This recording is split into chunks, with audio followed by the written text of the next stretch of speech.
everyone, my name is Brittany and welcome back to my channel. And today I'm going to talk to you about all of my 2021 surprising reads. It's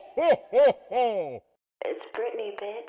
I only have 4 books to talk to you about today, which I know sounds like very little in comparison to the fact that I read almost 120 books this year so far. So 4 books out of that many is really not that much, but I really wasn't surprised by much this year. All 4 of these books are all 4 stars, and 3 of them are actually all in the same genre. They are all young adult sci-fi. So I'm going to start with the one book that is not young adult sci-fi. The first book that surprised me this year is Bunny by Mona Awad, and this book is just fucking weird. That's all I have to say about it. This book is so weird, and it is such a trip. This is basically like Frankenstein and Mean Girls all dropped acid at a party. And that's kind of the best way to describe this book. And it's kind of like a dark academia feel as well, because we're basically following our main character who's at college and she gets introduced to this group of girls called bunnies and goes to their slut salon and weird shit happens. If you like cults, if you like surrealism, if you like Mean Girls, you'll enjoy this book. I'm gonna say with utmost certainty that this book is one of the weirdest books I've ever read in my entire life, and it's no wonder that it's a lot of people's favorites, and I think it's just one of those weird ones that you just read yourself. You just gotta do it.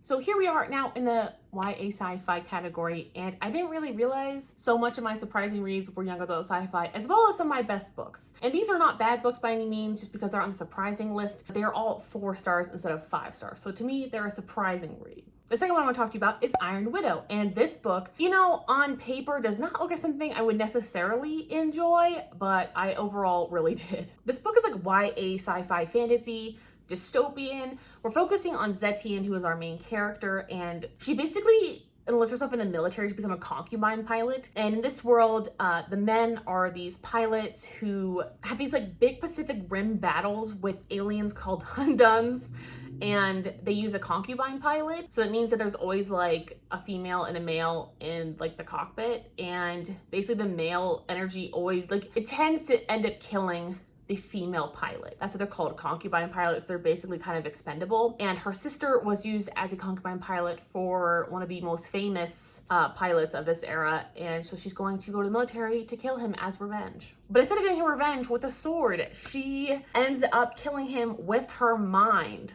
Then she's labeled an Iron Widow because it's very rare that a female pilot overpowers the male one through their mind link channels. It's kind of a weird thing to explain, a really interesting concept. I would highly recommend. So there was definitely a lot of things that I loved about this book and a few things I didn't love, but one of the things I really loved was the polyamorous like love triangle. So there's that as well. If you like Power Rangers growing up, I feel like you would really enjoy this book, and it definitely gives me those vibes, and I would 100% recommend this book. Really surprised me with how much I actually ended up enjoying such a kind of a complicated concept, but the ending of this book was also really good. It leads into a sequel, and I'm really looking forward to how that's going to turn out. Third one I want to talk about is the Infinity Quartz, and this is published by the author of Starfish. So if you've heard of Starfish, it's the same exact author, and this is basically a young adult sci-fi dystopian as well, but I would kind of classify it more as like a young adult fantasy dystopian. There really wasn't a whole lot of sci-fi other than the fact that our main character, Nami, she dies and goes to infinity. And infinity is an afterlife that's ruled by a queen and princess. And the queen is basically like our AI / Siri / Alexa. I love the ideas in this novel, especially because it's dealing with the afterlife. I love stories of the afterlife and what to expect after that. It definitely could have been a little more fleshed out, but I was really surprised with how much I still enjoyed this, especially because I think with YA,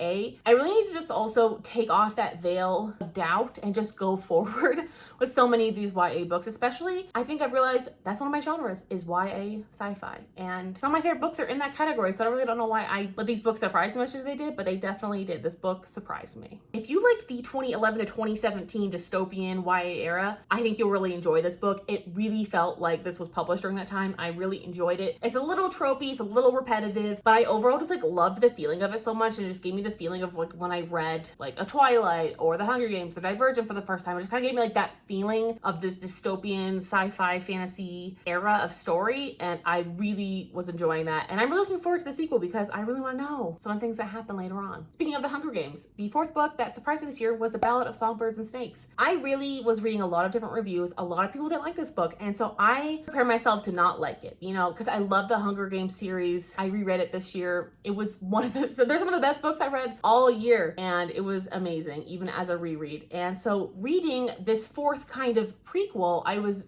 very hesitant to enjoying it. especially because in this one we are following the antagonists of the original Hunger Games. We are following President Snow as a teenager in, I believe it's the 10th annual Hunger Games. And it's really cool to see it from the beginning. And there's a lot of things I didn't love about the book, but overall it was just so cool to be back in this world and see how the Hunger Games even started. I really loved that knowledge of how it started, because I think that's one of the biggest critiques of the original books is how people would ever let this kind of thing even get started to get to the point where it's like the 74th annual Hunger Games, which is where we are in the first book. So I really loved that background, and I ended up giving this 4 stars, and I really enjoyed it. President Snow is obviously a calculating, cold bitch who's all about his reputation and how he looks and power. And I kind of loved it though. I loved being in his head because he's such an unlikable character and you're not really meant to like him, but he does have feelings and empathy, but he basically uses his internal drive of ambition to overpower anything like empathy or kindness, right? And it's really interesting. So I would highly recommend it, and this book